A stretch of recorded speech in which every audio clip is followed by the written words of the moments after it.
Hello tout le monde, chantier du jour, on est sur un chantier cuisine, mais alors c'est un chantier un peu particulier, voilà, je vous montre ça, chantier un peu particulier parce qu'on ne va pas organiser et aménager la cuisine, on va surtout trier tout ce qu'il y a derrière moi. Ma cliente déménage la semaine prochaine et donc avant de tout emballer, on va tout trier pour que le déménagement se passe le mieux possible et on réintervient dans une dizaine de jours dans la nouvelle cuisine pour tout arranger et tout organiser. Voilà, je vous dis à tout à l'heure.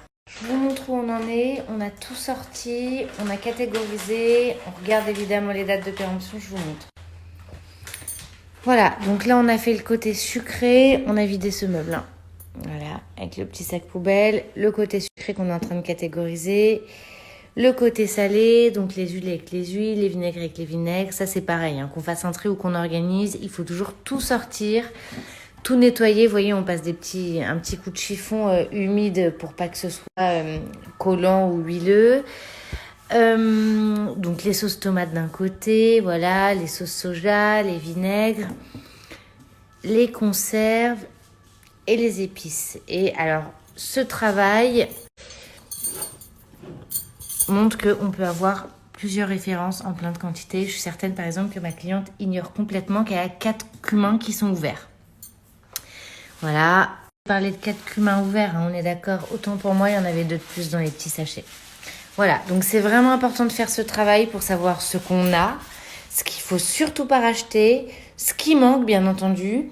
De ce côté-là, on a gardé pour la semaine les petites choses voilà, à finir. Donc, carte de Provence, il reste un fond. Romarin aussi, je le laisse sorti. Comme ça, je vais inviter ma cliente à les finir. Comme ça, on n'emballe pas et puis elle les rachètera. Les huiles et vinaigres qui n'ont pas de bouchon, évidemment, on va les finir cette semaine. Voilà, là on garde un petit peu les petites choses qui vont servir au quotidien avant le déménagement.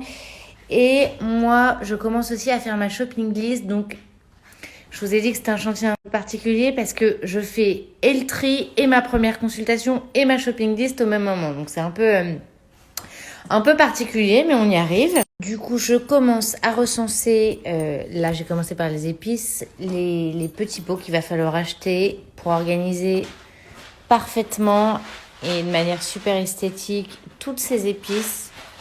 Donc je recense ce qu'il va falloir acheter pour le nouvel appart. Petite mise à jour sur la cuisine, on a fini l'alimentaire, on a fini tout ce qui est casserole, poêle, je vous montre. Voilà ce qu'on a emballé. On a emballé tout l'alimentaire, qu'on a bien sûr catégorisé, sucré, salé, casserole et poêle, tout est emballé. On a fait le tri, beaucoup de choses à donner. En plein milieu du dressing, et vous allez kiffer, en pleine face KO. Voilà le bazar. On emballe, on trie, voilà où on en est. Hello tout le monde, fin de journée, fin de chantier, donc on a tout emballé, on a tout mis dans les cartons, on a fait des gros sacs à donner, des gros sacs à jeter, on a emballé tout le dressing dans des cartons, prêt à partir dans le nouvel appartement. Mais ma journée n'est malheureusement pas encore finie puisque je rentre, je dois passer au local où je stocke tous les shopping faits pour mes futurs chantiers. Et je dois charger ma voiture avec toutes les solutions de rangement, et elles sont nombreuses pour mon chantier de demain qui est une cuisine. On a beaucoup de choses. On va faire du très beau boulot sur cette cuisine. Et voilà, du coup, je dois passer au local, je dois tout charger. Et après, en rentrant, j'ai encore du boulot, des mails, des shopping lists à checker. Enfin voilà, ça ne s'arrête jamais. Passez une très bonne soirée, je vous embrasse et je vous dis à demain pour le prochain chantier. Ciao, ciao.